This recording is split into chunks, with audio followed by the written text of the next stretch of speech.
Bueno, pues vamos a empezar, si os parece, ya la sesión de hoy. Queríamos mandaros, ante todo, pues un saludo y una bienvenida a todos y a todas a este nuevo ciclo de webinars Alexia Classroom que estamos organizando en Educaria ya desde que empezamos con el confinamiento y que tienen por objetivo aportaros a todos vosotros nuestro soporte, todos los recursos que nos son posibles y la experiencia ante el reto de seguir educando en el contexto actual, ¿no?, que tenemos con la crisis del COVID-19.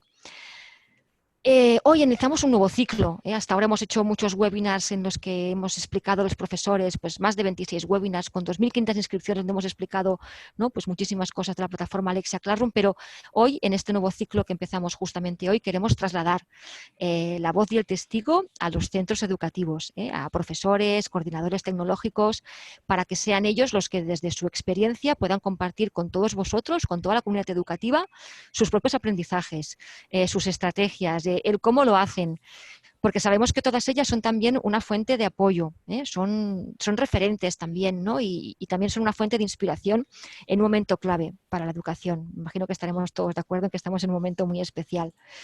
Y nada más, voy a ser muy breve. Ante todo, desde Educaria queremos agradeceros muchísimo a los centros que vais a participar en este ciclo por vuestra colaboración voluntaria y generosa, así también como a todos los que os estáis sumando a esta iniciativa, ¿no?, como asistentes en este claustro virtual con el que también pues queremos homenajearos, ¿no?, por todo el esfuerzo que estáis llevando a cabo en vuestros centros ante esta crisis. De verdad que toda nuestra admiración y agradecimiento por todo lo que estáis haciendo y que sirva también este ciclo de webinars para dedicaroslo a vosotros.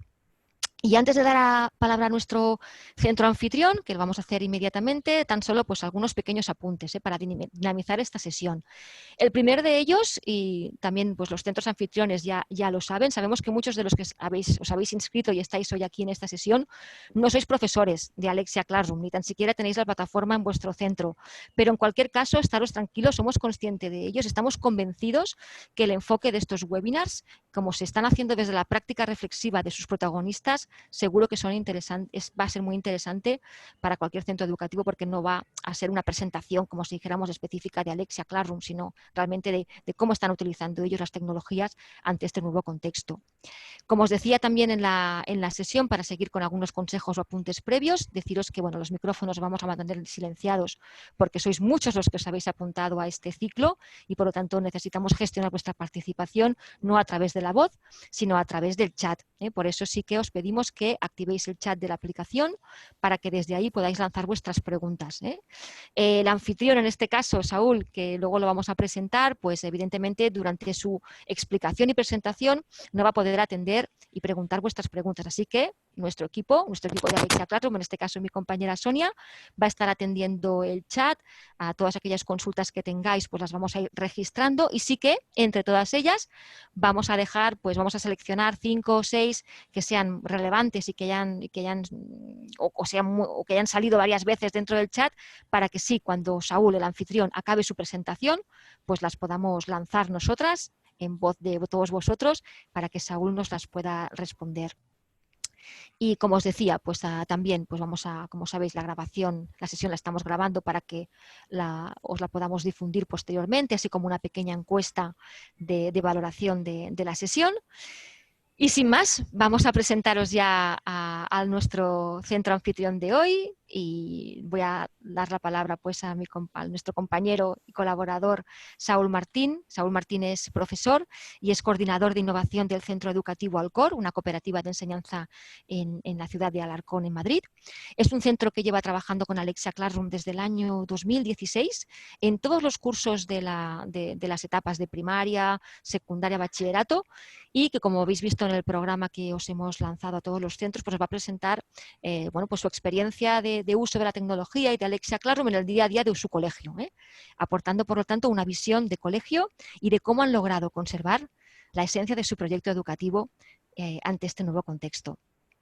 Y nada, sin más, vamos a dar la palabra ya a Saúl, para que él pueda hacer su presentación, que más o menos durará unos 30-40 minutos, para que luego tengamos esos 10 minutitos que nos permitan luego pues compartir directamente preguntas con él. Pues Saúl, todo tuyo. Bien, ¿se me oye bien? Sí, perfectamente. Perfecto. Voy a compartir pantalla. Para empezar. Un momentín. Aquí estamos. Perfecto, Saúl, sí. Vale. Bueno, lo primero daros las gracias por invitarnos de nuevo a compartir experiencias y gracias también a todos los asistentes y también gracias a todos los compañeros de mi equipo que me han ayudado a reunir materiales y me han dado ideas pues, para que esto pues, sea lo más interesante posible para todo el mundo.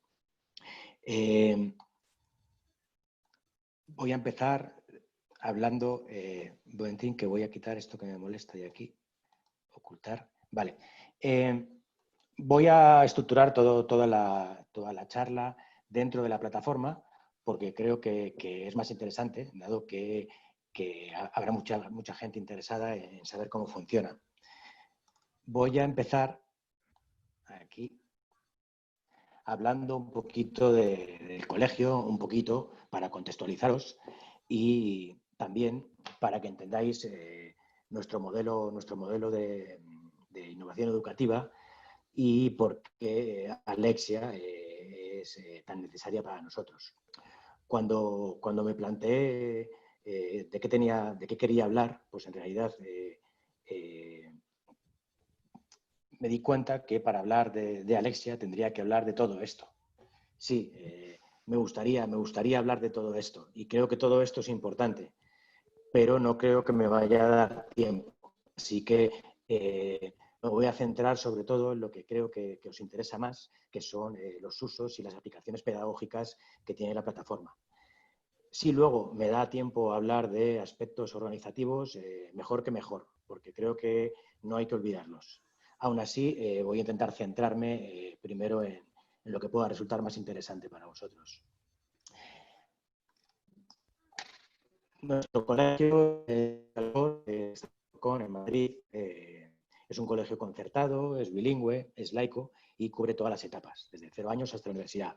Tenemos ya 28 años de trayectoria y la friolera de 2.200 alumnos y 6 líneas, con sus 180 profesores. Es decir, que estamos hablando de una organización que tiende a ser grande.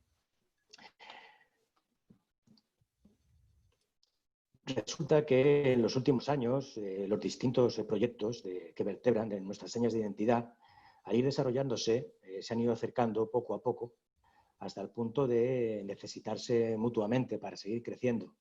Y por eso surgió el Departamento de Innovación, NewEd, que además de ser un grupo de personas capaces de generar estas sinergias, es también un modelo de innovación educativa que queremos compartir con toda la comunidad educativa. Si os enseño este organigrama, tampoco es para ponerme muy técnico, pero sí es para que entendáis que no basta con un tipo genial, muy friki, que se le dan bien las máquinas y que es muy proactivo. Para que esto funcione se necesita por lo menos 10 o 10 tipas geniales. Un equipo genial y un equipo multidisciplinar. Y sobre todo, además de un equipo genial, se necesita una dirección con las ideas claras, una dirección firme que lleve el timón de este proceso, porque si no funciona. Si miramos con retrospectiva un poco cómo hemos llegado hasta ahora, quería enseñaros este diagrama, por así decirlo, temporal, ¿no? Para que entendáis que esto se hace pasito a pasito. Nosotros hemos seguido esta trayectoria. No sé si os acordáis cuando llegaron las PDI, ¿no? Fue la gran revolución, creo que ahí empezó todo.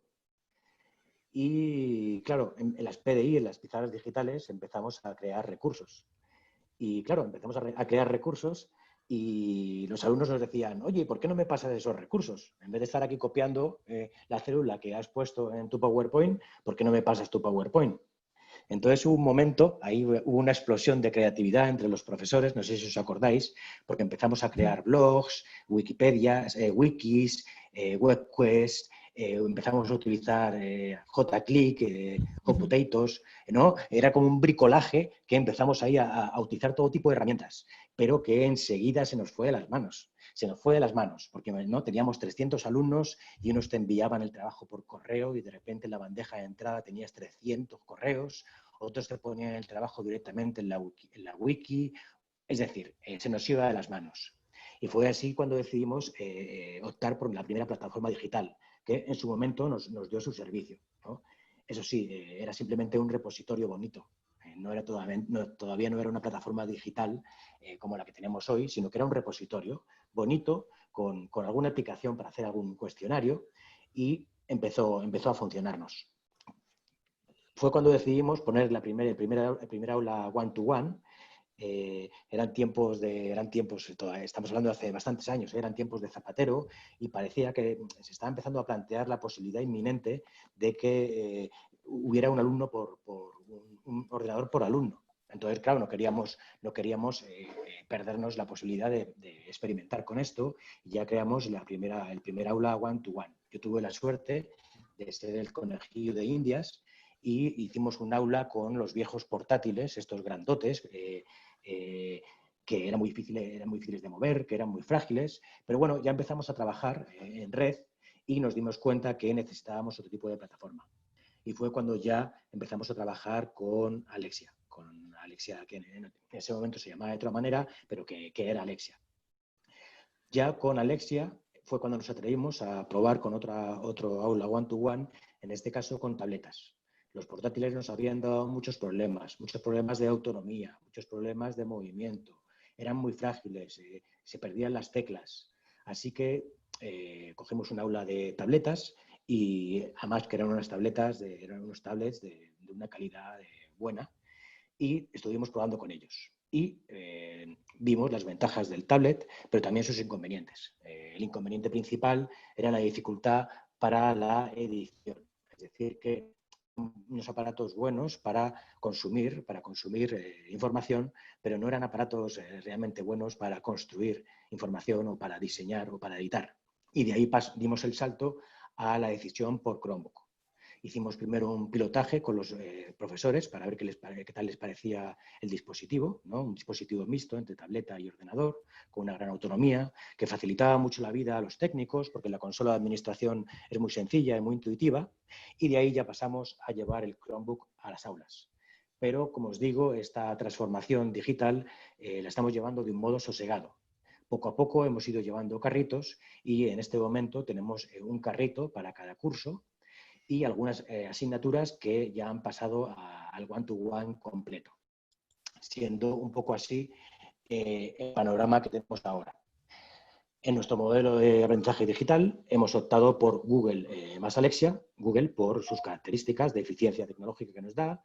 Evidentemente Google Suite es una herramienta muy poderosa para trabajar en línea y trabajar de un modo cooperativo, etcétera, pero no podemos prescindir de Alexia por muchísimos motivos. De hecho, algunas veces hemos hablado ya de esto en otras ocasiones y no podemos renunciar a Alexia aunque tengamos Google.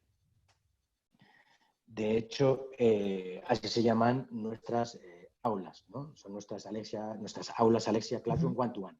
Necesitamos a los dos para que funcione. En este momento tenemos una buena proporción de aulas Alexia y todavía una buena proporción de aulas normales. Pero Alexia nos sirve para todo. Nos sirve para las aulas Alexia One-to-One y también nos sirve para las aulas normales. Y dejamos un poquito para casa. No somos en el Colegio Alcor de trabajar mucho en casa, pero siempre es bueno que desde casa pues, puedan repasar o preparar sus exámenes.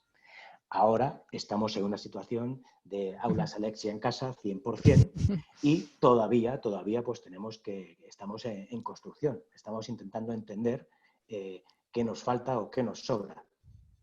Evidentemente, el paso de las aulas Alexia one-to-one al aula Alexia en casa ha sido muy sencillo. Ha sido como un paso natural. Apenas nos ha costado. Donde ha habido más dificultades evidentes es en el paso de aula normal al aula Alexia en casa, ¿no? Porque ha habido que dar como dos pasos seguidos.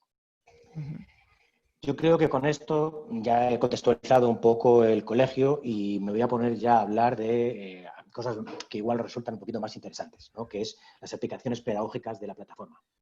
A mí lo que me hubiera gustado realmente es enseñaros recursos de todos mis profesores, de todas las asignaturas, pero no he tenido mucho tiempo para conseguir materiales y bueno, he conseguido liar a algunos cuantos amigos, creo que 4 o 5, para que me pasaran algunas cosas, para que me dieran ideas, pero lo que me gustaría aclarar es que funcionamos así en todas las asignaturas. Es decir, que no somos 5 tíos raros que hacen esto, sino que el 90% del colegio está funcionando ya así. De hecho, cuando todo vuelva a la normalidad, estáis invitados a pasaros por el colegio y a ver cómo funciona in situ. Voy a empezar por algo que insisto mucho cuando doy formación y es lo siguiente. Alexia, capítulo 1. Alexia, ¿es Alexia un repositorio? Pues bueno, como podéis ver aquí, Alexia podría ser un repositorio.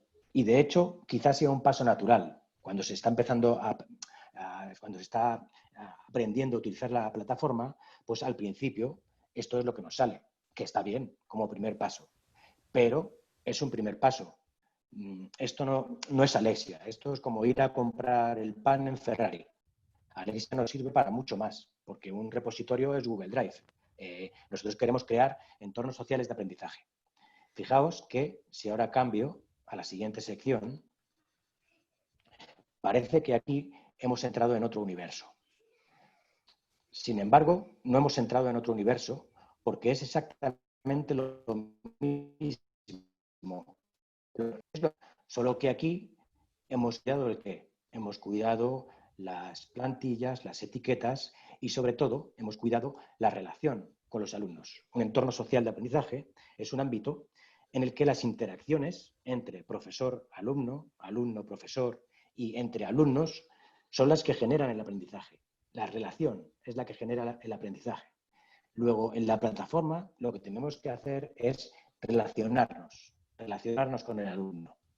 Y por eso es necesario que el alumno, cuando entre en tu clase, ya incluso reconozca que es tu clase, que reconozca que ese que está hablando ahí es el profe Saúl y que cada elemento esté ahí por algo. Nosotros tenemos ya una especie de estructura de cómo debería ser o qué requisitos mínimos tiene un entorno social de aprendizaje para nuestro modelo de aprendizaje digital. En realidad es sota, caballo y rey. Es decir, que todo entorno social de aprendizaje que debe tener. Por lo pronto, tiene que estar bien maquetado, tiene que ser atractivo, sobre todo porque los niños de hoy son muy exigentes con el diseño. Pensad que ellos están acostumbrados a unos entornos digitales muy poderosos. Son videojuegos y realidades virtuales. Ellos se mueven, son muy exigentes. No quiere decir que luego ellos sepan recrearlos, no quiere decir que sean buenos editando entornos, pero sí son exigentes a la hora de apreciar un entorno. Entonces le tenemos que dar un poquito de belleza. Unos objetivos claros para esa unidad didáctica y siempre empezar con algo que les llame la atención, algo que les abra los ojos. Pensad que justamente cuando comenzó esto, nosotros habíamos empezado ya esta unidad didáctica sobre los objetivos de la Agenda 2030 y explotó la alarma sanitaria. Esto fue el primer día que estaban en casa y que encendieron el ordenador para ver de qué les iba a hablar. Pues ya vimos que la primera actividad tenía que ver con el coronavirus. Es decir, que si algo les interesaba a los niños en ese momento era entender qué pasaba. Luego, ahí ya les habíamos captado. Esto tampoco fue, no penséis que esto es una idea mía. Muchos profesores, desde distintos ámbitos, desde biología, desde tecnología, empezamos por aquí. Chicos, vamos a entender qué es esto, ¿no? Y evidentemente estaban tan predispuestos a entender qué es esto que esta primera actividad tuvo un gran éxito. De hecho, incluso participaron padres. Bien, ya hemos captado su atención y ahora vamos a hacer un foro. ¿Un foro para qué? Pues un foro para hacer grupo. Estamos todos en casa, esto es una locura, ¿no? No sabíamos muy bien qué iba a pasar. Entonces, lo primero es, oye, ¿seguimos siendo un grupo? ¿Seguimos siendo un grupo? Vamos a verlo, vamos a hacer un foro. En este caso era un foro simplemente para animarnos unos a otros, para decir, venga, que esto lo podemos superar juntos. Y una vez que hicieron el foro, pues ya les tenía donde yo quería, ¿vale? Os ha picado la curiosidad y volvemos a ser un grupo. Así que empezamos a trabajar. Y como nosotros ya trabajamos con aprendizaje cooperativo, casi siempre estamos en cooperativo, yo no quería renunciar a seguir trabajando como ya trabajábamos. Así que empezamos ya directamente con un proyecto de aprendizaje cooperativo. Le planteamos el proyecto y dado que Saúl no puede estar ahí, porque no puedo explicarles en persona, pues utilizamos el videotutorial. Con el videotutorial les damos las explicaciones pertinentes para organizarse, para organizar los tiempos, para saber cómo van a ser evaluados, etc. Y luego empezamos con el proyecto. Este proyecto tiene distintas fases y las hemos compartimentado muy bien, cada fase de este proyecto. ¿Con qué objetivo? Pues justamente eso, entender que el chaval o la chavala tiene que trabajar unos 30 minutos. Son compartimentos de 30 minutos. Más de 30 minutos de atención no les vamos a pedir en casa. ¿Por qué? Porque tampoco se las pedíamos en clase. Es decir, estar más de 30 minutos haciendo algo es utópico, sobre todo para un adolescente. Luego, este proyecto se va dividiendo en fases de 30 minutos. ¿Veis? Cada fase es una clase. Hasta que llegamos a la fase final. La fase final en la que tienen que hacer la entrega final. Me han ido entregando poco a poco todas las fases del proyecto, porque el feedback tiene que ser constante. Pero tampoco tienes por qué estar evaluando todo el rato, simplemente dando feedback. Hasta que por fin, a ver si me deja ponerme en edición, sí, hasta que por fin ya llegamos a la entrega final. Pero la entrega final no estoy claro que voy a esperar de ellos, porque es algo a lo que también le tenemos ya acostumbrados, porque va evaluado con una rúbrica. Voy a ver si no tarda mucho en ponerse, para que veáis la rúbrica. Aquí, en este caso, si estuviera en el aula saldría directamente, pero en este caso pues me tengo que ir aquí para ver la rúbrica. Pero si estuviéramos en el aula la veríamos directamente. Pues aquí tenemos la rúbrica, cada fase del proyecto, que además coincide con un estándar de evaluación, y además de cada fase del proyecto, también tenemos determinadas competencias que vamos a evaluar, en este caso competencias digitales o competencias lingüísticas. El niño sabe qué es lo que esperamos de él antes de entregar la actividad, de tal manera que de hacerles entender porque es lo que han hecho bien y qué es lo que han hecho menos bien. Un momentín. Vale. Después de la entrega de un trabajo cooperativo, también nos gusta hacer una prueba individual. Es decir, que una cosa es el trabajo cooperativo y otra cosa es lo que tú hayas aprendido individualmente de ese trabajo. Y después concluimos con otro debate. Vamos a hacer grupo otra vez y utilizamos un foro para hacer un debate. En este caso, seguimos intentando llamar su atención, porque este debate que lo estamos haciendo ahora ha coincidido con la época de la desescalada, ¿no?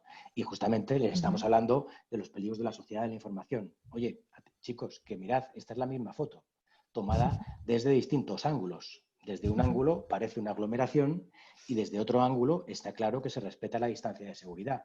Luego, ¿cómo podemos estar seguros de que los medios de información nos están informando? Pues bien, evidentemente, si al principio habíamos captado su atención y luego han empezado a hacer el trabajo y quizá son adolescentes, han empezado a despistar un poquito al final de la unidad didáctica tenemos que dar otro golpe de impacto y así pues les recuperamos. Esta estructura de entorno social de aprendizaje, pues la tenemos ya evidentemente como objetivos mínimos y obligatorios a cumplir en el centro. Y que es algo que controlamos de muchas maneras que ahora tampoco voy a entrar. Pero es muy importante no solamente formar a los profesores, sino también controlar que eso en lo que están formados les sirve de algo. Porque si les sirve de algo, lo van a utilizar. Y si no les sirve de nada, no lo van a utilizar. Entonces tampoco hay que hacerse demasiadas ilusiones con la formación. Vamos a formar y luego vamos a comprobar que esto sirve. Porque si no sirve, hay que cambiar. Igual os ha parecido esto muy, muy sofisticado, pero no es nada sofisticado, porque en realidad lo único que he hecho ha sido crear unas cuantas etiquetas. ¿Por qué? Porque los contenidos ya están en el libro. Si es que tampoco me he complicado mucho la vida. Si vamos a esta sección, aquí os he puesto algunos libros digitales, aunque en este caso solo puedo entrar yo porque tengo la licencia. Pero todos los contenidos que necesito que los críos lean o trabajen están ya ahí. Es decir, que el profesor solo se tiene que preocupar de diseñar actividades interesantes y de dar feedback. Si tenemos ahí el libro digital, podemos estar tranquilos. El libro digital le va a dar mucha tranquilidad a los profesores que todavía igual no tienen grandes competencias digitales y con el libro no se sienten solos, pero también nos va a dar mucha tranquilidad a los profesores más creativos, porque tenemos la base y a partir de la base podemos crear otras cosas. Os voy a poner el ejemplo de cómo se ve este libro. Yo en mi caso utilizo libros de 3 editoriales distintas. En ética utilizo los de Vicent Vives, en filosofía utilizo uno del Vives y en cultura clásica utilizo uno de Santillana. Este caso es un libro que va por navegación, es decir, que tú vas navegando por los contenidos e incluso tienes actividades que puedes hacer o no hacer. Yo en mi caso los libros los aprovecho mucho más en cuanto a los contenidos, porque las actividades me gusta hacerme mis propias actividades. Eso sí, todos los profesores, además de utilizar libros digitales, nos gusta usar nuestros propios contenidos. Así que os quería enseñar todas las posibilidades que tiene Alexia para incluir contenidos propios. Aquí la gama es casi infinita y va siempre desde lo más sencillo a lo más sofisticado. Tan sencillo como un PDF. Es decir, que uno puede incluir un PDF, ya sea que se abra en ventana emergente o un PDF incrustado. Ahí me gustan en ventana emergente porque así, mientras que están viendo el PDF, por el otro lado pueden seguir trabajando en la plataforma. Porque si se lo incrusto en la plataforma, ya les estoy obligando a que usen 2 pestañas de la plataforma. Y eso a veces puede poner un poco nerviosa a la plataforma. Así que prefiero que trabajen con el PDF fuera y con la plataforma adentro. En este caso es un cómic que hicimos hace unos años también con Pixton, que hicimos con los alumnos. Es un cómic súper guay sobre conflictos familiares y también Pixton se puede utilizar desde la plataforma. PowerPoint. Bueno, todo Office. Se puede utilizar todo Office sin ningún problema y siempre recomiendo que cuando colguemos un PowerPoint que les compartamos la versión no editable, es decir, lo que es solo la presentación. Porque si le compartes la versión editable, pues a veces puede haber alguna complicación. Es mejor la versión no editable. Aunque para mí el formato favorito que tenemos ahora en el colegio es insertando directamente los archivos de Google.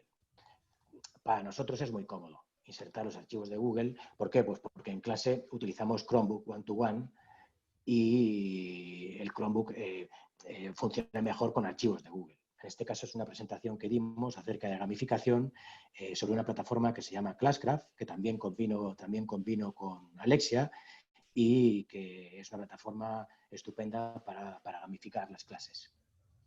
También podemos utilizar un póster interactivo de estos que hay en el ThemeLink. Es decir, que tú a la hora de dar contenidos los puedes dar de muchas maneras posibles o incluso les puedes ir poniendo desafíos distintos, ¿no? Son póster interactivos que tú puedes encajar en la plataforma sin ningún problema. Esta herramienta cada día me gusta más, Padlet, porque es una especie, es muy sencilla, es un muro de POSIT donde los alumnos pueden intervenir, pero pueden intervenir sin tener que sacarse ninguna cuenta ni abrir nada de nada. Pueden intervenir directamente. Directamente aquí van y escriben lo que tengan que escribir, pueden subir fotos, pueden subir archivos, etc. Ahí me gusta mucho para hacer, por ejemplo, lluvias de ideas. Es decir, que si vamos a comenzar un proyecto, pues cada grupo cooperativo propone unas ideas y todos las ponen en el muro como una lluvia de ideas. Tiene infinitas posibilidades y, como veis, también cabe perfectamente en un aula Alexia. O si ya nos ponemos más sofisticados, podemos utilizar el videojuego. Este videojuego de Scratch lo diseñé hace un tiempo, un día que estaba inspirado, y trata de Zeus. Zeus, que está enamorado de todas las doncellas que ve, en este caso Leda, luego Europa, y le va a preguntar a Hermes cómo puede seducirlas. Entonces, Hermes le va a decir que se tiene que transformar en determinadas criaturas. Realmente estoy dando el tema de las transformaciones de Zeus. Bueno, soy profesor de cultura clásica. Estoy dando el tema de las transformaciones de Zeus y en este caso ellos van a ser Zeus y ellos se van a transformar en distintas criaturas, evitando que les pille Argos, que es el monstruo de Hera, que le está vigilando, y estilo Comecocos, ¿verdad? Va a intentar ir convirtiéndose en distintas criaturas para seducir a las distintas amantes de Zeus. ¿Por qué os pongo esto? Se transforma en el cisne, luego se transforma en el toro y seduce a Europa, etc. Le contamos aquí toda la historia de Zeus. ¿Y por qué os cuento esto? Pues más allá del detalle friki, resulta que, bueno, de vez en cuando nos vemos con antiguos alumnos, ya sea que nos veamos en el cole o a veces, ¿no? 10 años después ves en un alumno, y a mí siempre me gusta preguntarles, oye, de todas las cosas que te he contado, ¿de qué te acuerdas? Y si han sido alumnos míos de cultura clásica, no falla. Todos me dicen, tío, las transformaciones de Zeus las tengo incrustadas en la cabeza. Y yo, claro, me hace pensar, porque las transformaciones de Zeus, yo nunca les he dado una clase sobre las transformaciones de Zeus, ni lo han tenido que estudiar para un examen. Simplemente que han vinculado el recuerdo, supongo, de un modo emocional. Parece que la neurociencia tiene razón en este sentido. El aprendizaje y la memoria están estrechamente vinculados a la emoción. De tal manera que dejo este mensaje, ¿no? Emocionales y aprenderán. Y justamente Alexia es lo que nos permite. Si creamos entornos sociales de aprendizaje, les vamos a emocionar. Y así es como van a aprender. O ese aprendizaje va a calar mucho más hondo que un aprendizaje bibliotecario a la antigua usanza. Además de contenidos de este estilo, que ya os digo, las posibilidades son infinitas, también están los recursos de vídeo. Los recursos de vídeo, además, se han vuelto muy importantes en este periodo de confinamiento doméstico, porque han venido a suplir cosas que hacíamos antes en clase. Es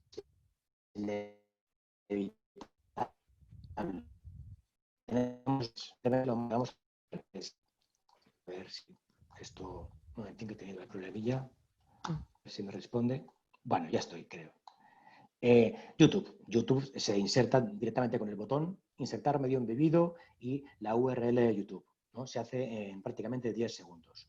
Podemos utilizar YouTube, pero no solamente YouTube, también Vimeo funciona del mismo modo. En este caso, lo que tenemos es una película de stop motion que hicimos entre 4 cursos, 120 alumnos participando todos en una película de animación donde mezclamos técnicas de stop motion, cómic y también de edición de vídeo.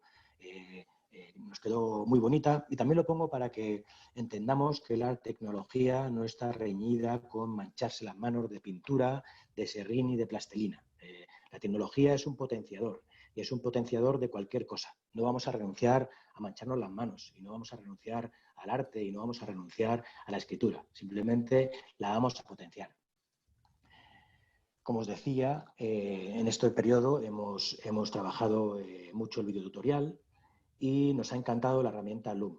Yo creo que la estamos utilizando casi todos los profesores. ¿Por qué? Porque es súper rápida, porque además te recorta la cabecita así con un circulito y queda muy bonito porque además apenas se ve tu habitación y lo que grabas directamente va colgado en Internet. Luego no tienes que pasar por el subirlo luego a tu canal de YouTube. Estos videotutoriales combinados con otras aplicaciones tienen infinitas posibilidades. Mirad, aquí tenemos a Julio, que es uno de nuestros profesores más creativos y él utiliza para explicar en geografía, historia bilingüe, mezcla Google Maps con animaciones, de tal manera que así va explicando. Y luego también tenemos aquí, mirad, este es Iván. Iván es nuestro Lope de Vega de los videotutoriales. Es decir, así como Lope de Vega podía crear una comedia en 24 horas, Iván puede crear una maravilla de estas también en 24 horas. Además, una cosa que se le ocurrió a Iván y que nos activó a todos es que el vídeo, por muy bonito y que sea, y por muy interesante que sea, necesita algo más. Necesita algo que nos garantice que los chicos han estado atendiendo, han estado mirando el vídeo. Y nos propuso hacer una especie de taller, pero de esto antes del confinamiento. Os digo, más o menos por agosto, empezamos ya a experimentar, por enero, empezamos ya a experimentar con vídeos y cuestionarios interactivos. A ver de qué manera un cuestionario se podía enlazar con un vídeo. De tal manera que lo hemos convertido, esta estructura de videotutorial más cuestionario, lo hemos exportado al resto de asignaturas. Aquí os enseño un videotutorial de Dani, que es profesor de tecnología y matemáticas, y Dani es de estos profesores que demuestran que las matemáticas también se puede enfocar las cosas de otro modo. En este caso, simplemente está utilizando la técnica de time-lapse, ¿no? Esta de cámara rápida, para explicar las ecuaciones de segundo grado y después hace un cuestionario o una actividad acorde. Para terminar con los vídeos, también es interesante que los vídeos siempre los encajemos en sus plantillas predefinidas, porque quedan mucho mejor encajaditos y quedan mucho más bonitos. Lo mismo digo con los cuestionarios. Es siempre dejar una descripción visible con una plantilla predefinida donde les ponemos las instrucciones del cuestionario visible. Si me da tiempo ahora explico por qué es muy importante que los cuestionarios tengan instrucciones visibles. Voy a mirar cómo voy de tiempo porque todavía me Vas queda bien, un Saúl, poquito. vas bien, no te ¿Sí? preocupes. Sí, Vale, sí, sí, ok. sí, sí. Si vemos la parte de evaluación, está estupendo, sí, sí. Vale, vale. No sé si voy muy rápido, pero es que son muchas cosas. No, no, vas bien, vas bien, vas bien. Sí, Vale, sí. porque es que ahora entro en una parte que yo creo que es el corazón, ¿no? Es el corazón de Alexia, que son las tareas. Las tareas. Aquí realmente es donde entramos en el aprendizaje por competencias, en metodologías activas y donde además tenemos muchas facilidades para evaluar, coevaluar, etcétera. Como siempre, propongo una gama desde lo más sencillo a lo más complicado. Tareas es simplemente uno de los complementos, uno de los recursos de Alexia, donde el alumno puede enviarnos cualquier tipo de documento. Y por cualquier tipo de documento nos referimos a cualquier tipo. Es decir, que podrían escribir directamente, podrían enviarnos un archivo de Office, podrían compartirnos un archivo de Google, podrían mandarnos un vídeo, podrían mandarnos un archivo de audio, podrían mandarnos todo, cualquier cosa. Entonces, como podemos hacer todo, es mejor ir acotando para ver de todo eso qué cosas nos han resultado útiles. Si vamos a lo sencillo, yo le puedo proponer a los alumnos simplemente una actividad de definiciones. Es decir, que tienen que definirme una serie de términos. Ellos me lo van a escribir directamente en lo que se llama edición en línea, que pueden escribir directamente, o lo van a hacer en un archivo de Google y luego lo van a compartir conmigo. Pues bien, esto ya puede ir rubricado, ya puede ir con una rúbrica sencilla que nos va a ahorrar muchísimo tiempo a la hora de corregir, porque tenemos cada, ¿no? ¿Qué quiero que me digan del psicoanálisis? ¿Qué quiero que me digan de tal? ¿Qué quiero que me digan de cuál? Y vamos a corregir súper rápido. Y además ellos van a entender por qué su definición está completa o no está completa. Porque la rúbrica tiene esos dos usos, ¿no? Por un lado, le facilita la vida al docente, por otro lado, le facilita la vida al alumno, porque sabe a lo que atenerse y porque es más fácil que dé con la clave. También podemos hacer preguntas cortas con rúbrica sencilla, es decir, que le podemos hacer preguntas abiertas y que nos respondan, tanto para una actividad como para algún tipo de prueba. Vamos a llamarlo examen, ¿no? Pero bueno, para cualquier tipo de prueba podemos hacer preguntas cortas. Luego ya nos podemos poner con trabajos cooperativas, con rúbricas más bien estilo lista de cotejo. Me voy a arriesgar a enseñar una de estas. A ver cómo va la línea. Porque, aunque llamemos rúbrica a todo, pues hay rúbricas y rúbricas, ¿no? Entonces, hay rúbricas muy sencillas que tienen 3 niveles, hay rúbricas como estas, que todavía no es una rúbrica auténtica, porque es más bien una lista de cotejo, en el sentido que no describo todos los escenarios, sino que describo lo que tiene que tener el escenario ideal y luego, digo, falta un elemento, faltan 2 elementos, faltan 3 elementos, ¿no? Es decir, que esto es más bien una lista de cotejo, pero que si tienes muchos ítems, al final esta lista de cotejo puede ser bastante eficaz, aunque todavía no es una rúbrica como Dios manda, es decir, una rúbrica competencial. Si seguimos, este proyecto, os tengo que hablar un poquito de las ideas. En este caso, lo que les propuse es que tenían que pedir una subvención. Tenían que pedir una subvención para una ONG. De tal manera que tenían que presentarme una ONG que fuera posible y que me tenían que explicar todo. Es decir, me tenían que explicar cómo lo iban a montar, qué infraestructura iban a necesitar, cuál era su misión, su visión, sus valores, cómo lo iban a lograr. Es decir, todo un proyecto de ONG. Y la nota que iban a recibir era la financiación. Es decir, que cuanto más me gustara el trabajo, más financiado iba a ir el proyecto, ¿no? Tenemos otro tipo de actividades, en este caso otra actividad de trabajo cooperativo, pero en este caso ya con una rúbrica competencial, que es con la que estamos trabajando más ahora. Es decir, que ya hemos dejado un poquito atrás la rúbrica sencilla o la lista de cotejo y ya estamos trabajando más con la rúbrica competencial. Es decir, que tiene distintos escenarios descritos, cada escenario. Hay unos escenarios que tienen que ver más con los estándares de aprendizaje, lo que serían los contenidos, y hay otros escenarios que tienen que ver más, hay otros ítems que tienen que ver más con las competencias lingüísticas, competencias digitales, competencias, pues toda la gama de competencias. Y además, como Alexia, lo que es ya Aula, nos permite coger toda esa información desglosada, es decir, que además de darnos la nota del trabajo final, también le podemos pedir que nos dé la nota desglosada por estándares y por competencias. Y por lo tanto, para nuestro modelo de evaluación es una gozada. Más cosas. Por ejemplo, este de aquí, el trabajo cooperativo. Como veis, estamos siempre con trabajo cooperativo. Nosotros no tenemos ya en el colegio mesas individuales, ¿no? Estamos siempre en cooperativo. Y si no están en cooperativo es raro, es por algo raro. De tal manera que en la plataforma también es así. Si no están en cooperativo, pasa algo raro, ¿no? Porque ya llevamos así trabajando bastante tiempo. En este caso, ¿qué se le propone a los críos? Se les propone que hagan unos mapas conceptuales. Mirad lo que pone aquí arriba. Trabajo cooperativo de mapas conceptuales. En este caso se evalúa, pero no se califica.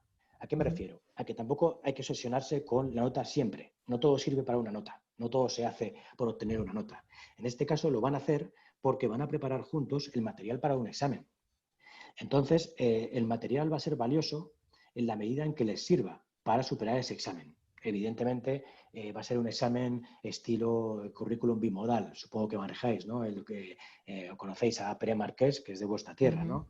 Evidentemente, son otro tipo de exámenes. Son un examen en que un niño puede perfectamente llevarse unos mapas conceptuales para responder a las preguntas. No son exámenes memorísticos. Entonces, lo que vamos a hacer aquí es que por grupos vamos a generar unos mapas conceptuales que luego nos van a servir para un examen. Evidentemente, yo les voy a dar feedback de si ese mapa conceptual está mejor, está peor, se le olvida algo, pero realmente no le voy a poner una nota al mapa conceptual, sino que ese mapa conceptual le va a servir a ese grupo para realizar una prueba, un control o algo parecido. También podemos realizar búsquedas del tesoro, al viejo estilo WebQuest. Podemos ponerles un reto, en este caso sobre las distintas teorías del universo en la historia, y les planteas una serie de preguntas sobre cada cosmovisión, ¿no? Cada cosmovisión les lanzas unas preguntas y luego ellos tienen que buscar en Internet las respuestas. Además, luego se le va a hacer una prueba individual. Luego les interesa encontrar la respuesta porque esas preguntas luego se les van a plantear en otro formato. Sigo, es que es difícil de parar. Actividad estilo roleplay. Os he puesto una mía porque estaba ya maquetada, pero en realidad tengo que decir que esto no es un invento nuestro, mío, para nada, sino que esto empezaron a hacerlo Julio e Iván, los de historia, en sus asignaturas, porque les empezó a funcionar muy bien. Es decir, interpretar personajes históricos, por ejemplo, y hacer toma de decisiones. Tomar las decisiones que tomarían ellos. Entonces, cuando me explicaron cómo funcionaba y me enseñaron cómo estaban respondiendo los alumnos, pues yo también me animé. Y en este caso el tema son determinadas filosofías, ¿no? Cómo tratan la libertad los estoicos, los kantianos, los existencialistas, y lo que se les propone es que participen en un juicio. Es decir, que tienen que interpretar el rol de un abogado o de un fiscal para defender o acusar a un niño soldado. Evidentemente, le hemos contado toda la historia vital del niño soldado y todas las circunstancias que ha vivido un niño soldado hasta llegar hasta estar arrestado, ¿no? Pues bien, además esta actividad la van a hacer con vídeo o con audio, es decir, que los niños se van a grabar y van a simular que son abogados, ya sea que van a grabar su imagen si quieren, y si no quieren lo van a hacer en audio, y van a grabarse durante 5 minutos para simular teatralmente que son un tipo de filósofo en concreto defendiendo o acusando a este niño soldado. Pues bien, esta actividad nos está dando muchísimo juego y está encantando a los alumnos. Funciona súper bien. Os pongo cosas más académicas. Saúl, te quedarán unos 5 minutos más o menos para dejar un poquito de margen para preguntas, vale, aunque podemos alargar un poquito, pero vamos, sí, para que tengas un poco de... Paso a otro tema, cuestionarios. Vale. Cuestionarios para que los veáis, ¿vale? Cuestionarios interactivos. Cuestionarios interactivos, tenía aquí unos cuantos ejemplos de cuestionarios interactivos. Deciros que el cuestionario interactivo, bien trabajado, no tiene por qué ser en ningún momento una prueba fácil de superar. Y bien configurado, es prácticamente imposible que se copien unos de otros. Por ejemplo, tenemos actividades de arrastrar, tenemos actividades de relacionar, tenemos actividades de rellenar, tenemos actividades de todo tipo. Es decir, que las posibilidades que nos da la plataforma con los interactivos abruman. Y a veces es mejor quedarse con 2 o 3 modelos y explorar ese modelo a querer abarcarlas todas de un golpe. No quería irme sin enseñaros, además de cuestionarios interactivos, una cosa con la que están experimentando ahora principalmente nuestros profesores de Historia y Geografía, que evidentemente no vamos a tardar mucho en exportar otras asignaturas, que es un nuevo complemento de la plataforma, que es el H5P. El H5P que permite muchas cosas y, entre otras cosas, permite añadir preguntas directamente a un vídeo. Es decir, que si antes estábamos trabajando con vídeos que van vinculados directamente a cuestionarios, aquí tenemos el mismo producto junto. Es decir, que el alumno, mientras está visualizando, el vídeo de repente se para. El vídeo se para y plantea una pregunta. Y pues el vídeo puede seguir o no seguir hasta que el niño responde. Estoy esperando a ver si carga, porque eso sí, tardan un poquito en cargar, a veces, según cómo esté la línea, pero funciona muy bien. Tengo la sensación de que... No, hemos visto muchísimas cosas. No he dicho ni un 10% de lo que quería decir, pero supongo que igual... No, mira, mientras se carga vamos a aprovechar para hacer alguna pregunta, ¿vale? Okay, vale. Hay una que acaban de hacer ahora mismo que es sobre educación infantil, ¿vale? Sí. Porque, o primaria, ¿no? Porque sí que en vuestro centro pues estáis utilizando Alexia Classroom, ¿no? En todas las etapas sí que estamos viendo evidentemente ejemplos, ¿no? De las prácticas de donde tú estás impartiendo clase o tus compañeros, pero también, ¿no? Estáis utilizando Alexia Classroom en primaria, en los primeros cursos, bueno, desde primero de primaria en adelante, ¿verdad? Sí, bien. Como decías, me hubiera gustado tener tiempo realmente para poderos enseñar también los recursos de educación primaria. Es decir, que en este caso no tenemos un escenario en el que secundaria esté repleto de cosas y primaria tenga poquitas. Yo creo que se podría decir que incluso al contrario. Es decir, que Alexia es perfectamente asequible para los cursos de primaria. Evidentemente, hay que cambiar de universo. Lo más importante no es el qué, sino el cómo le planteas a los niños las actividades. Las actividades tienen que estar mucho más compartimentadas, tienen que ser mucho más sencillas y hay que intentar siempre que sean con elementos de arrastrar. No sé si habéis visto antes que hay cuestionarios que son más bien de arrastrar cosas. Si hay que escribir, que sean de escribir respuestas cortas y en letras grandes. Es decir, que es perfectamente editable para que el entorno sea más infantil. Eso sí, tiene que tenemos que ser nosotros los que tenemos que infantilizar un poquito el entorno. Porque lo que no podemos hacer, no podemos hacerlo con los grandes, mucho menos con los pequeños. No les podemos colapsar de estímulos. Es decir, que hay que irles enseñando las cosas poquito a poquito. Es decir, que el niño no puede llegar al entorno y encontrarse 10 cosas. Que además de esas 10 cosas, tiene otras 10 asignaturas. Luego el niño, sobre todo el de primaria, tiene que llegar al entorno y encontrarse con una cosa, porque solo hay que hacer esa cosa. Y además tiene que estar maquetada de tal manera que le llama la atención. Lo que os decía, estos Sí, vamos a ver si te vídeos, parece el H5P y luego ya nos lanzamos, si sí, te parece, sí. con preguntas. Estos vídeos, es así de sencillo. Mientras que se está viendo, de repente salta la pregunta. ¿No? Se está viendo y salta la pregunta. Y el niño tiene que responder ahí. ¿Para qué? Para poder seguir viendo el vídeo.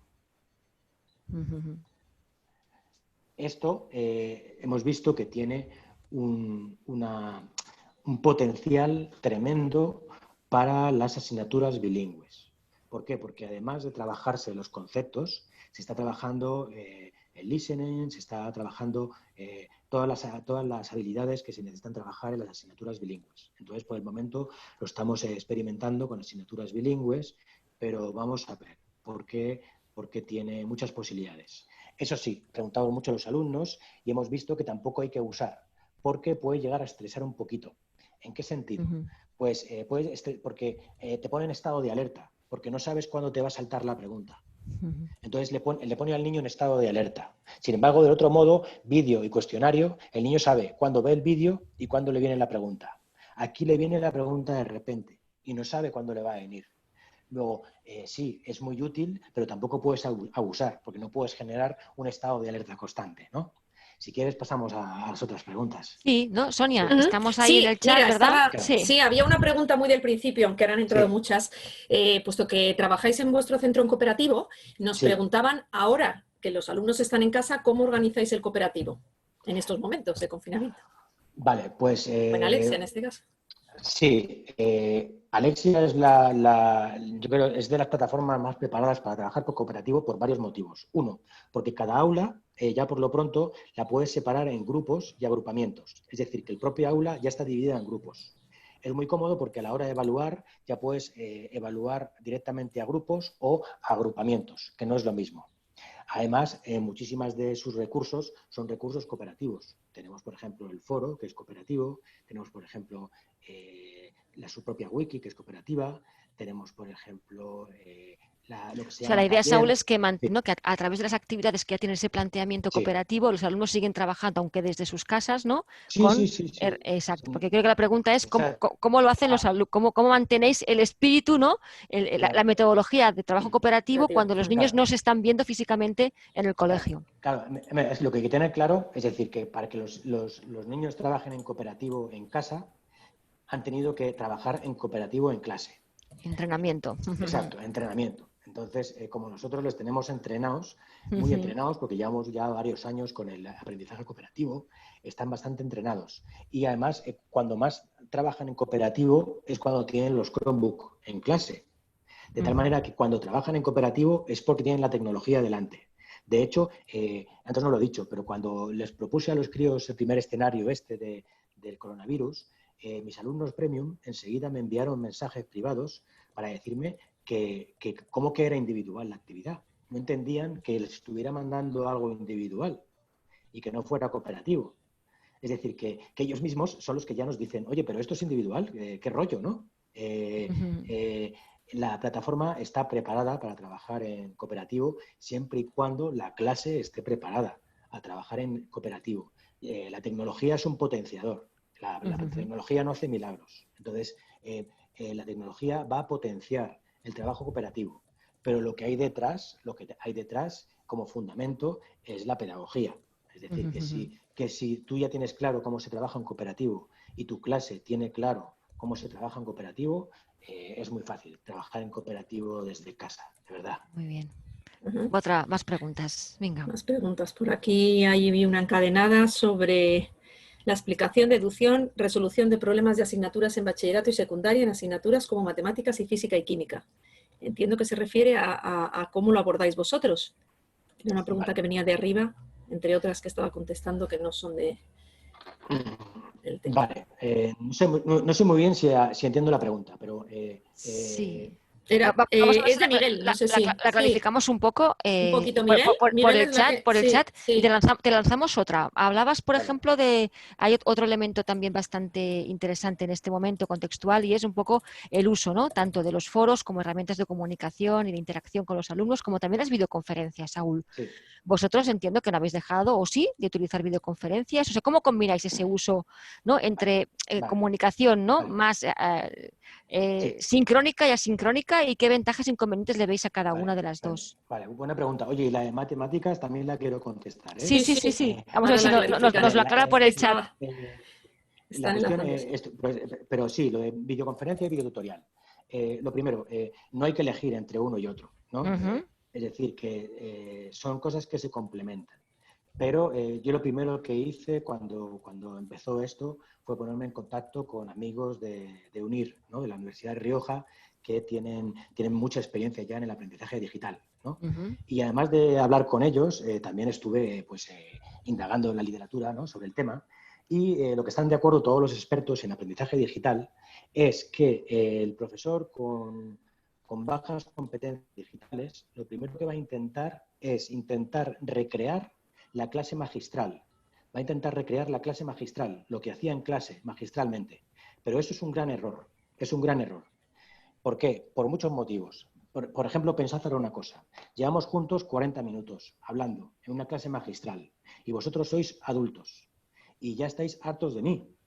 Imaginaos que sois un niño. Imagináis que sois un niño, que además estás en tu casa, que no estás en el cole. Es decir, que ahí tienes los juguetes, ahí tienes la Play y ahí tienes la terraza, ¿no? Y te están diciendo que te sientes durante 6 horas en tu habitación a escuchar lo que te dice alguien desde una pantallita. Hombre, no, eso es una locura, ¿no? Eso no lo hace nadie. Evidentemente la videoconferencia sirve para muchas cosas, pero no para recrear las clases magistrales. La videoconferencia sirve para trabajar con grupos pequeños, por ejemplo, una clase de conversación en inglés con un grupito pequeño en el que hay interacción. O sirve para resolver dudas, ¿no? De repente hay niños que tienen dudas y te conectas con ellos. O el otro día tuve era un grupo de alumnos, eran 4 alumnos que tenían dudas acerca de cosas de cómo plantear el trabajo, del juicio que os he dicho, que tienen que hacer un juicio y son abogados filósofos, y de repente surgió una conversación filosófica que fue realmente enriquecedora para todos. Es decir, que a mí me dio una alegría poder estar hablando con mis alumnos de filosofía un buen rato, nos encantó. Pero lo que no me veo es explicando Aristóteles a 30 niños online. Y que luego esos pobres niños, cuando yo me vaya, llegue otro loco y le esté contando otro discurso de otros 60 minutos. Entonces, hay que ubicar cada cosa. Si las explicaciones, así digamos magistrales, en videotutorial. Un videotutorial cortito, que el niño puede verlas todas las veces que quiera, porque si no lo ha entendido, lo ve una y otra vez. O si el niño no se podía conectar por la mañana, porque vete tú a saber lo que igual comparte el ordenador con su hermano y no puede conectarse sincrónicamente todo el rato, pues luego puede ver el videotutorial cuando él quiera. Pero sin olvidar que las videoconferencias también son muy útiles, pero son muy útiles si las acotamos para determinadas cosas. Todos nosotros hemos hecho seguramente que másteres online y cosas parecidas. Y hemos visto que se utiliza el videotutorial, se utiliza la videoconferencia, sí, pero no todo el rato.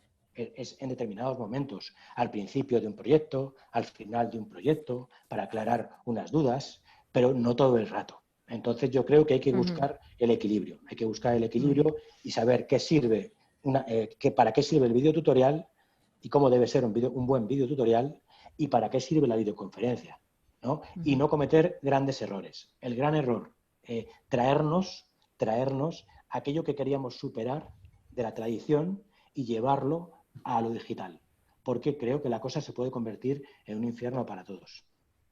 Gracias, Saúl, por compartir tu visión sobre este tema. La pregunta del compañero, no sé si se ha podido aclarar a través del chat. Miguel, ¿no? sí, Miguel, aquí está. Sí. Me refiero al planteamiento de la clase de física. Se puede observar, plantear las hipótesis, pero luego hay que explicar. ¿Todo será con un vídeo tutorial? Los chicos se han quejado de que no se enteran, prefieren la explicación.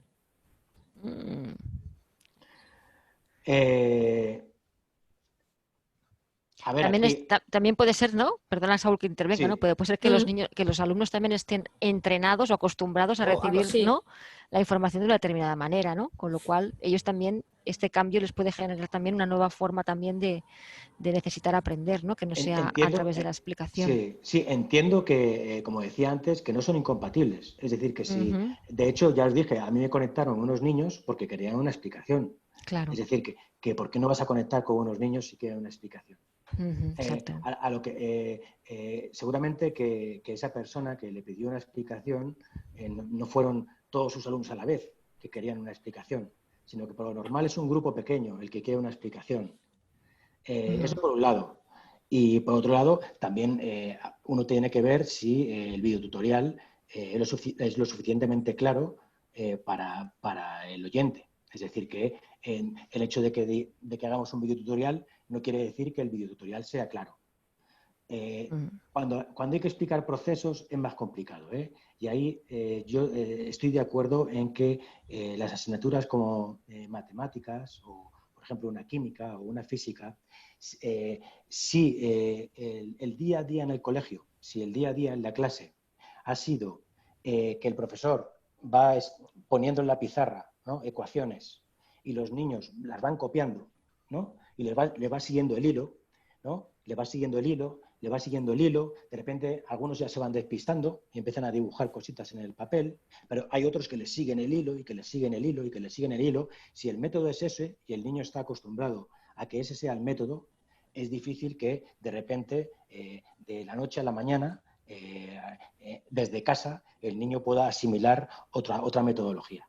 Entonces, supongo que si estamos en el caso de un niño que solo ha recibido clases de ese estilo, igual hay que darle más de lo suyo, es decir, más clases magistrales. En nuestro caso, en nuestro colegio, intentamos cada vez más evitar no la clase magistral, sino la duración de las clases magistrales, porque para eso somos maestros, damos clases magistrales, pero de corta duración. Queremos que los niños trabajen de otras maneras. ¿Tienes alguna por ahí? Había algunas cuestiones relacionadas con... No, me refiero con el... Mira, vamos a aclarar un poco, ¿no? Todo lo que son preguntas que habéis lanzado sobre Alexia Classroom, de cómo es, ¿no? Que no son específicamente para Saúl, vamos a responderoslas directamente hacia vosotros cuando acabe este webinar en un correo o como sea preciso. Sí que vamos a lanzarte, Saúl, si creo que hay dos últimas preguntas, simplemente también para que podamos un poco entender también, ¿no?, cómo vuestra práctica, que avanzadísima, ¿no?, como hemos visto, ¿no?, con tantos años que lleváis trabajando en un proyecto digital en sí, ¿no? Importante. Dos preguntas sobre cómo os habéis adaptado, ¿no?, en este nuevo reto, aun siendo un centro muy avanzado digitalmente, ¿no? Uno de ellos es cómo estáis superando la que entendemos que puede ser una desmotivación progresiva de los alumnos a cuanto más dura esta crisis. Si estáis identificando pues niveles de desmotivación de los alumnos, evidentemente profesorado y también tendrá su propia, ¿no?, su propio bache, pero vamos a hablar un poco de los alumnos, ¿no? ¿Estáis identificando desmotivación por parte de los alumnos día que pasa? ¿Cómo estáis intentando superarlo? Si puede ser una respuesta un poquito breve, porque luego te lanzamos la última ya para cerrar la sesión. A ver, sí, es evidente que no estamos en una situación feliz. Lo que estamos intentando es intentar transmitirles serenidad. Estamos intentando transmitirles que no estamos ahora... ahora no va a ser una competición a ver quién hace más tareas y a complicar las cosas, sino que les vamos a facilitar las cosas. Y estamos intentando siempre mandarles cosas que les diviertan, que sean divertidas. Es decir, justamente enseñar la cara más amable del conocimiento. Y ese es el granito de arena que podemos aportar, enseñar la cara amable del conocimiento y no ponernos en plan profe ahora de este pesado, ¿no? Porque es que no es el momento de ser un profe pesado, es el momento de ser un profe comprensivo. Del mismo modo que ellos también tienen que ser alumnos comprensivos, porque los profes pues también somos personas y también podríamos desanimarnos. Bueno, y para ir cerrando, una última pregunta que vamos a hacer a todos los centros colaboradores, ¿no?, de este nuevo ciclo, y sería la siguiente. Cuando volvamos a esa esperada normalidad, imaginaros, que volvemos a esa normalidad que todos deseamos tanto, ¿no? ¿Vais a cambiar algunas de las cosas que hacíais antes? O sea, antes de la crisis utilizabais Alexia Classroom de una determinada manera, o todo el ecosistema tecnológico, ¿no? Durante la crisis habéis tenido que reformular, como hemos visto, algunas situaciones, ¿no? Cuando esto volvamos a la normalidad, ¿vais a volver a lo que hacíais antes de la crisis o alguna cosa habrá cambiado? Dentro del ámbito tecnológico, que es un poco el contexto en el que estamos. Bueno, yo creo que sí va a cambiar algo, en el sentido que ese primer paso firme que dimos se va a convertir en una zancada. Es decir, que yo creo que ahora la innovación tecnológica va a ocupar el lugar que le correspondía ya, pero que todavía había como determinadas resistencias, ¿no? Y yo creo que esto va a hacer que esas últimas resistencias ya desaparezcan, porque se ha quedado, ¿no? Ya la necesidad ya es clara y ahora le estamos viendo las ventajas, ¿no?, a todo esto. Nos alegramos mucho de haber estado preparados para esto. Y entonces el cambio va a ser ese, que del paso vamos a pasar a la zancada.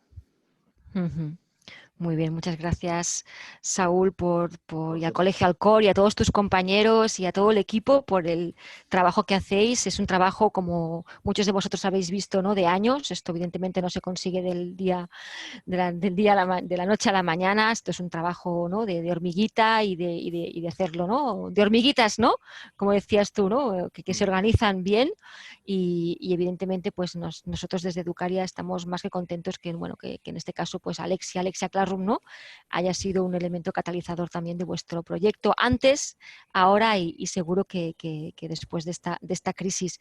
Seguro que muchos de vosotros habéis visto, ¿no?, pues un planteamiento pues muy ambicioso y que vuestra realidad en algunos de vosotros puede ser más incipiente, pero no tengáis ninguna duda que Alcor y muchos otros colegios empezaron así, empezaron poquito a poco empezando. Esta vez el poco a poco se ha convertido en algo, ¿no?, un poquito más abrupto porque, ¿no?, la situación nos está empujando a marchas forzadas, ¿no?, a coger velocidad, pero bueno, que de las experiencias de otros colegios como el Centro Alcor y como otros que vamos a tener en este ciclo, pues van a ayudaros a daros pistas, a inspiraros y a tener un horizonte también en el que poder coger algunas buenas ideas y sobre todo reflexiones como las has trasladado tú, Saúl. De nuevo, agradeceros al Colegio Alcor, lógicamente, a todos los participantes, vuestra asistencia en este webinar de hoy. Recordaros que el jueves que viene tenemos otro centro colaborador, el Colegio Humanitas, Bilingual School de Tres Cantos, con una visión también muy amplia de centro educativo, desde infantil, en este caso incluso hasta bachillerato, y que la semana que viene pues también tendremos 2 centros más para colaborar y cerrar este ciclo, donde, como os decíamos, desde Educaria pues estamos haciendo todo lo posible para ayudaros en el reto de seguir educando. Muchísimas gracias a mis compañeros también de Educaria. Un saludo a todos desde aquí. Nos vemos cada día, hoy también aquí, contentísimos de compartir con vosotros este momento y nada, un abrazo, cuídense mucho todos y nos vemos el jueves a muchos de vosotros. Hasta luego. Hasta luego. Hasta luego. Hasta luego. Gracias a todos. Hasta Gracias. Gracias. luego. Os mandaremos la grabación. Gracias.